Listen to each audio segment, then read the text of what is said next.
Bonjour, je m'appelle Cerise. Bienvenue dans une autre vidéo. Aujourd'hui, c'est la dernière vidéo de la semaine de lecture. Je vais lire le conte français classique de La Belle et la Bête. So, I'm actually learning how to speak French right now, and I'm currently reading off of my phone. It wasn't perfect, obviously, but I've always wanted to learn French. I am part French, so it's just so much fun. And like I said, today is the last day for me to be doing this reading off of the Walt Disney Storyline Classic book collection. And today I'll be reading a French classic, De la Belle et la Bête, Beauty and the Beast, in English. So let's get started. Once upon a time, in a faraway land, there lived a young prince in a beautiful castle. Although he had everything his heart desired, the prince was spoiled and selfish. One winter's night, an old beggar woman asked the prince for shelter from the bitter cold. In return, she offered him a rose. Repulsed by the old woman, the unkind prince turned her away. The woman warned him not to be deceived by appearances, since beauty was found within. But when the prince dismissed her again, the old woman's ugliness melted away to reveal a beautiful enchantress. The prince tried to apologize, but it was too late. The enchantress knew that there was no love in his heart. As punishment, the enchantress transformed the prince into a hideous beast. Then she placed a powerful spell on the castle and all who lived in there. The rose she offered him was an enchanted rose. It would bloom until the prince was 21 years old. If he could learn to love and be loved before the last red petal fell, then the spell would be broken. If not, he would remain a beast for all time. Ashamed of his monstrous form, the beast hid inside the castle.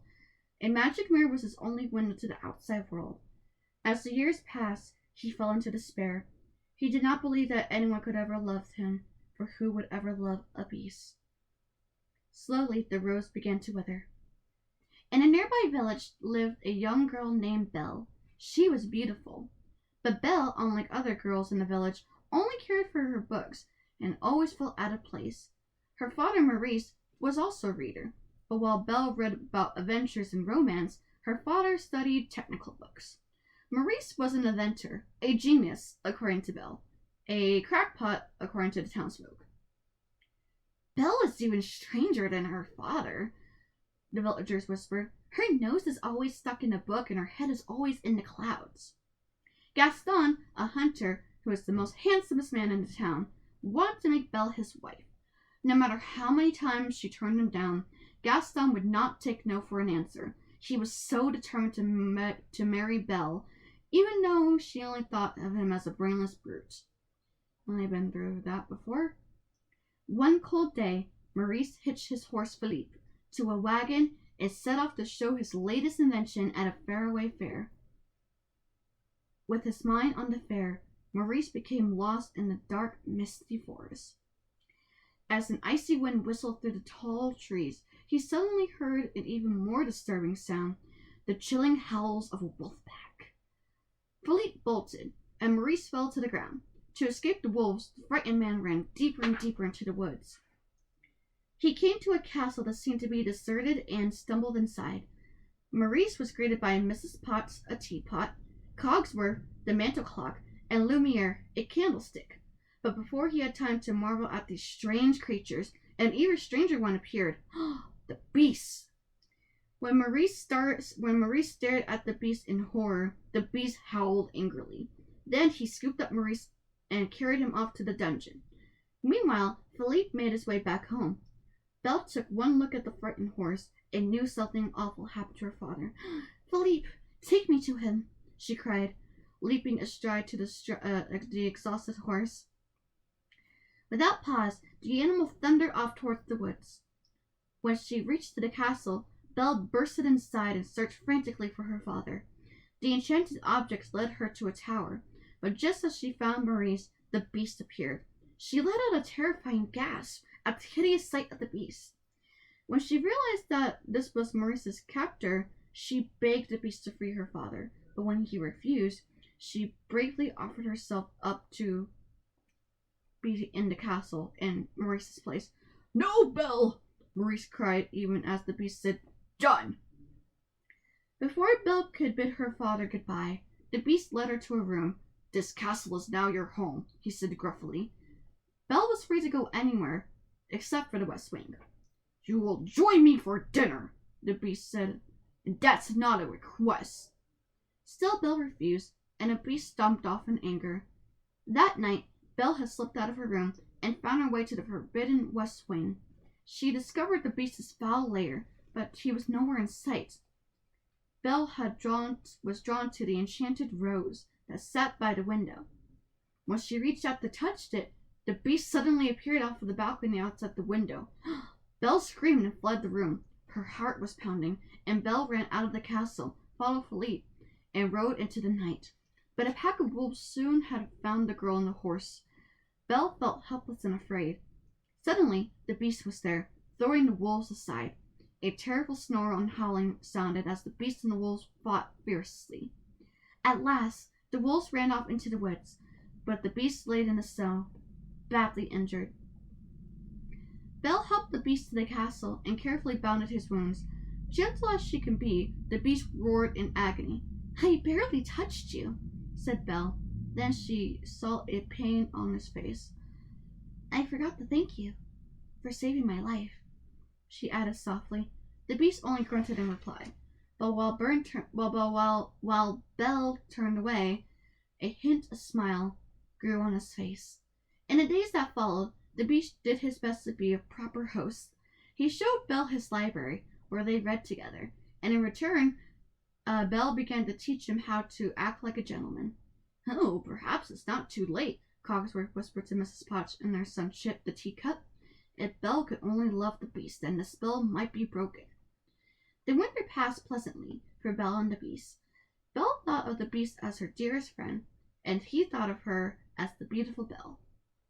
One night, while Belle was teaching him to dance, the beast stammered, "But Belle, are you happy here with me?" "Why, of course," said Belle without hesitation, but the beast saw a trace of sadness in her eyes.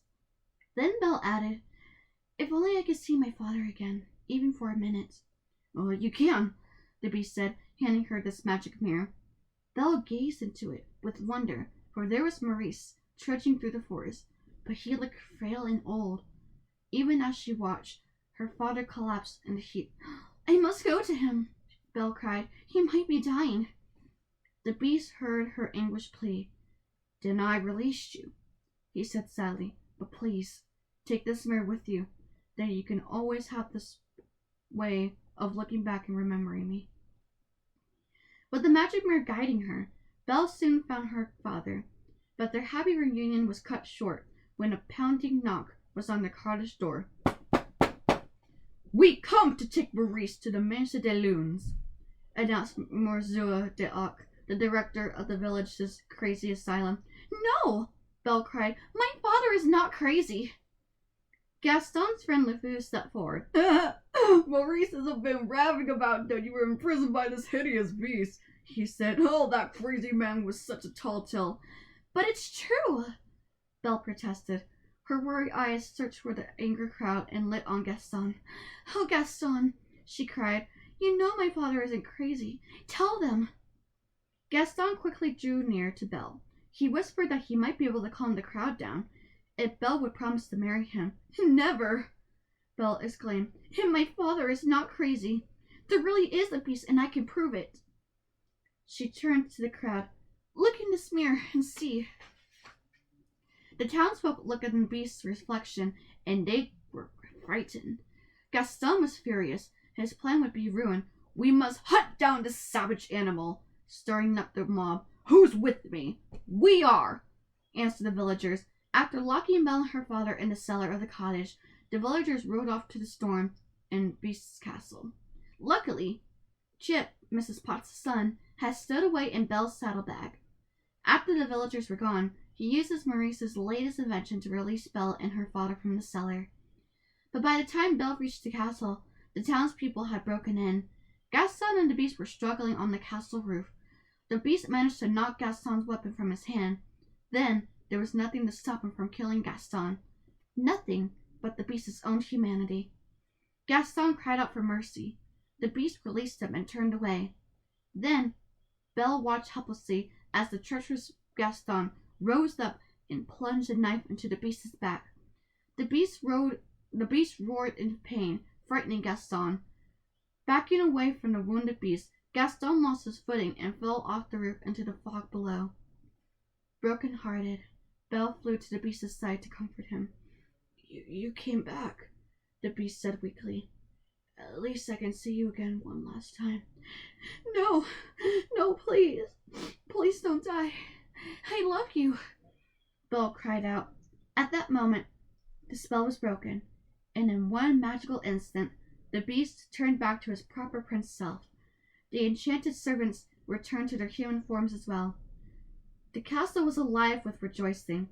Mrs. Potts cried human tears of joy as the handsome young prince gathered the beautiful Belle into his arms. Mrs. Potts, Cogsworth, and Lumiere had no doubt that the lovely couple would live happily ever after. The end. Well, I hope you guys enjoyed that, and I'm so glad that I was reading all these classic tales to you guys in this collection book. And I hope you guys enjoyed that. Please follow me on Facebook, Twitter, and Instagram, and as well as my second YouTube channel, Share Your Creations. If you guys want me to do this again, please comment down below. But until then, I'll see you guys later. Au revoir.